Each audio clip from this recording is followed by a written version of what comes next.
Hi friends, ఎలా ఉన్నారు? టమాటా rice చేసుకుందామా? అయితే చూసేయండి. కొంచెం ఆయిల్ వేసుకుని బిర్యానీ సరుకులు వేసుకుని బాగా వేయించుకోండి. అందులోనే 4 పచ్చిమిరపకాయలు, కొంచెం కరివేపాకు అండ్ 2 ఉల్లిపాయలు కట్ చేసుకుని వేసుకుని బాగా వేయించుకోండి. కొంచెం పసుపు ఉప్పు వేసుకుని బాగా మగ్గించుకోండి దాన్ని. అందులోనే 2 స్పూన్స్ జింజర్ గార్లిక్ పేస్ట్ వేసుకుని పచ్చివాసన పోయేంత వరకు వేపుకోండి.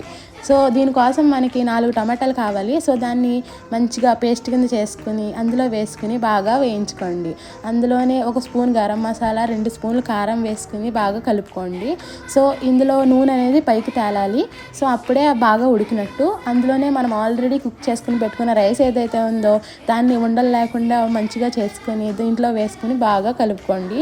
మనం ఇందాక ఉప్పు అనేది చాలా తక్కువ వేసాం కదా, సో ఇందులో మనం ఉప్పు అనేది యాడ్ ఆన్ చేసుకోవాలి. సో మనకు తగినంత ఉప్పు వేసుకోండి అండ్ మీకు నచ్చినంత కారం కూడా వేసుకోవచ్చు. ఇది చాలా easy and quick recipe. So ఎవరైనా చేసుకోవచ్చు. థ్యాంక్స్.